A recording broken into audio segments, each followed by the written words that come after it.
নমস্কাৰ। এই ভিডিঅ'টোৰ জৰিয়তে আজি মই শিশুৰ আহাৰৰ বিষয়ে কিছুমান কথা কম।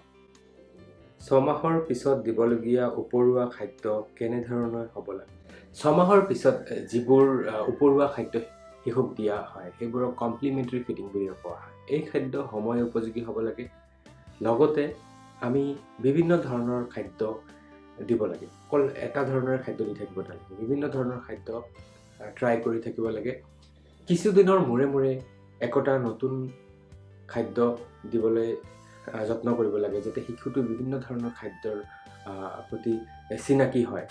আৰু লগতে এনে কৰিলে কি এটা সুবিধা এইটো যে শিশুটোৰ কোনো খাদ্যৰ প্ৰতি যদি কিবা প্ৰব্লেম আছে বা শিশুটি কোনোবা এটা খাদ্য হজম কৰিব পৰা নাই, সেইটো আমি গম পাম আৰু সেইটো বন্ধ কৰি পেলাই ভৱিষ্যতে আকৌ আমি ষ্টাৰ্ট কৰিব পাৰোঁ। এই সময়ত শিশুটিক কিছুদিনৰ মূৰে মূৰে একোটা বেলেগ খাদ্য খুৱাব লাগে, যাতে শিশু বিভিন্ন ধৰণৰ খাদ্যৰ প্ৰতি চিনাকি হয়।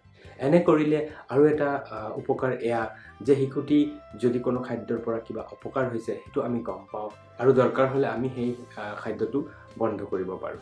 শিশুটিয়ে যদি কিবা এটা খাদ্য খাবলৈ অনিচ্ছা কৰে, তেনেহ'লে সেই খাদ্যটো আমি কিছুদিনৰ কাৰণে বন্ধ কৰি ৰাখিব লাগে। আকৌ কিছুদিনৰ মূৰত সেই খাদ্যটো পুনৰ দিব লাগে। এনে কৰিলে কি হয়, লাহে লাহে শিশুটো প্ৰতিটো খাদ্যৰ প্ৰতিয়ে তাৰ ইণ্টাৰেষ্টটো অহা আৰম্ভ কৰে। চতুৰ্থ, খাদ্যৰ পৰিমাণ। এই সময়ত প্ৰথমতে কম কম পৰিমাণৰ খাদ্যৰে আৰম্ভ কৰিব লাগে আৰু লাহে লাহে খাদ্যৰ পৰিমাণ বঢ়াব লাগে।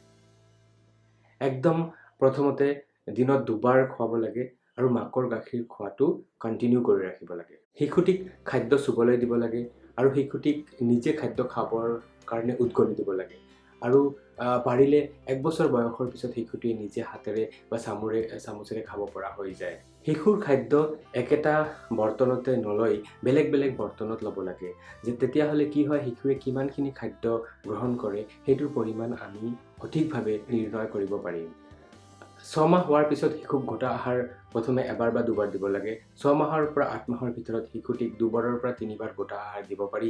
9 মাহৰ পৰা 11 মাহলৈকে শিশুটিক 3 পৰা 5 বাৰ গোটা আহাৰ দিব পাৰি আৰু 1 বছৰৰ পিছত শিশুটিক 5 পৰা 6 বাৰ গোটা আহাৰ দিব পাৰি। শিশুটিক খুৱাওঁতে প্ৰত্যেকবাৰ 15 পৰা 20 মিনিট সময় খুৱাব লাগে।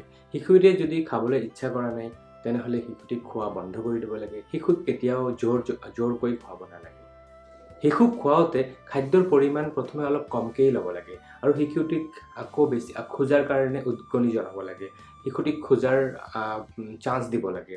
এনে কৰিলে কি হয়, শিশু গুৰিৰে পৰা খাদ্য খোৱাৰ যিটো হেবিট আছে সেইটো ভাল হয় আৰু সুদূৰ ভৱিষ্যততো শিশুৰ যিটো খাদ্যৰ প্ৰণালী আছে সেইটো অতি উন্নত ধৰণৰ হয়।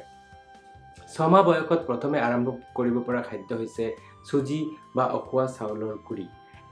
এই দুয়োবিধ খাদ্য আজিকালি নগৰ, চহৰ, গাঁও সকলোতে অতি সহজে পোৱা যায়। ঘৰতে পিঠাগুড়ি বা চাউলৰ গুড়ি বনাবলৈ উখোৱা চাউল আটাইতকৈ উপযোগী। এই চাউল ৰাতি আমি তিয়াই থ'ব লাগে আৰু ৰাতিপুৱা ভালকৈ গুড়ি কৰিব লাগে। গুড়ি কৰাৰ পিছত এই চাউল আমি এটা শুকান কেৰাহীত ভাজি পেলাই টেমাত সাঁফৰ মাৰি ভৰাই থ'ব পাৰোঁ। এনে কৰিলে এই চাউল আমি বহু দিনলৈকে ব্যৱহাৰ কৰিব পাৰিম। কিছুমান চহৰত আজিকালি চুজি আৰু চাউলৰ গুড়ি পেকেটত ৰেডিমেড হিচাপে পোৱা যায়।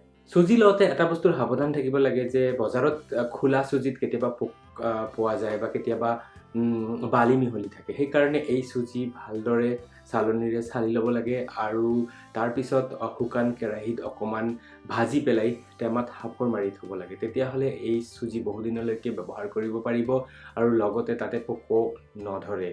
এতিয়া আমি জানিম যে শিশুৰ কাৰণে আহাৰ কেনেকৈ প্ৰস্তুত কৰিব লাগে। চাউলৰ গুড়ি বা পিঠাগুড়ি আমি সিজাই ল'ব লাগিব। সিজাই লোৱাৰ পিছত 1 ভাগ চাউলৰ গুড়িৰ লগত 3 ভাগ ফোৰণ দিয়া দাইল মিহলাই পেলাই জলপান তৈয়াৰ কৰিব লাগিব। এই জলপান শিশুৰ কাৰণে অতি সুষম আহাৰ। ঠিক তেনেদৰে চুজিও আমি সিজাই পেলাই চেনি মিহলাই পেলাই পানীৰে সৈতে জলপান তৈয়াৰ কৰিব পাৰোঁ। চুজিৰ জলপান তৈয়াৰ কৰিবলৈ চুজিটো প্ৰথমে ছানফ্লাৱাৰ বা বাদাম অইলত ভালদৰে বা ৰিফাইন অইলত ভাজি পেলাই তাতে চেনি মিহলাই পেলাই পানীতে সিজাব লাগে। দুয়োবিধ জলপানৰ কনচিষ্টেঞ্চিটো জনা অতি প্ৰয়োজনীয়। দুয়োবিধ জলপান পনীয়া হ'ব লাগে, কিন্তু আমি চাব লাগিব যে ইমানো পনীয়া নহয়, গাখীৰতকৈ অলপমান ডাঠ হ'ব লাগে। তেতিয়াহ'লে শিশুটি খাবলৈ সুবিধা হয়। আৰু এই দুয়োবিধ জলপানৰ কনচিষ্টেঞ্চিটোৰ ওপৰত শিশুটিৰ খোৱা নিৰ্ভৰ কৰিব। যদি কনচিষ্টেঞ্চিটো ভাল হয় তেনেহ'লে শিশুটো বেছিকৈ খাব। এনে জলপান শিশুৰ কাৰণে পুষ্টিকৰ আৰু ই সহজে হজম হয়। এই জলপানত উপযুক্ত পৰিমাণৰ কাৰ্বহাইড্ৰেট, প্ৰটিন, লিপিড থাকে, লগতে ভিটামিন এও থাকে। গতিকে এই জলপান আপোনাৰ শিশুৰ কাৰণে একদম ষ্টাৰ্টিঙত বহুত ভাল হ'ব। আপোনাৰ শিশুটিৰ কাৰণে চাগু আৰু বাৰ্লি দিয়াটো উপযুক্ত নহয়, কাৰণ চাগু আৰু বাৰ্লিত অকল কাৰ্বহাইড্ৰেট বা শ্বেতসাৰ থাকে, যিটো শিশুটিৰ কাৰণে হজম কৰা ইমান সুবিধাজনক নহয় আৰু পুষ্টিকৰো নহয়। আজিকালি বজাৰত নানা ধৰণৰ টেমাৰ বা পেকেটৰ খাদ্য পোৱা যায়। এইবোৰ সাধাৰণতে 6 মাহৰ ওপৰৰ শিশুক টাৰ্গেট কৰা দেখা যায়। এনেধৰণৰ টেমাৰ বা পেকেটৰ যিবোৰ পাউডাৰ জাতীয় খাদ্য বস্তু আছে, এইবোৰ এনেদৰে ঘৰত তৈয়াৰ কৰা জলপানতকৈ কোনো গুণেই বেছি পুষ্টিকৰ বুলি ক'ব নোৱাৰি। বৰঞ্চ কেতিয়াবা এইবোৰৰ পৰা অপকাৰ সাব্যস্ত হোৱা দেখা যায়, কাৰণ এইবোৰ খাদ্য বহু দূৰৰ পৰা ট্ৰান্সপৰ্ট কৰি অনা হয়, বিভিন্ন দূৰৰ ঠাইৰ পৰা অনা হয়, লগতে এইবোৰ কাগজৰ পেকেটত পেক কৰা থাকে। গতিকে এইবোৰত বীজাণুৰ সংক্ৰমণ হোৱাৰ চান্সটো বেছি হয়। সেইকাৰণে দেখা যায় কেতিয়াবা এনেধৰণৰ খাদ্য খাই পেলাই শিশুৰ পেটৰ অসুখ হয়।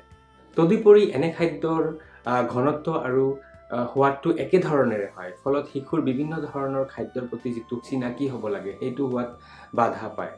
চ' এনেধৰণৰ খাদ্য যদি আমি শিশুক 6 মাহৰ পৰাই দিয়া আৰম্ভ কৰোঁ, শিশুৰ খাদ্যৰ প্ৰতি ৰুচিটো কমি যোৱা দেখা যাব। লগতে এনে আহাৰ খোৱালে শিশুটোৱে চোবাবলৈ নিশিকে, কাৰণ এই খাদ্যবিলাকৰ ঘনত্ব অতি কম।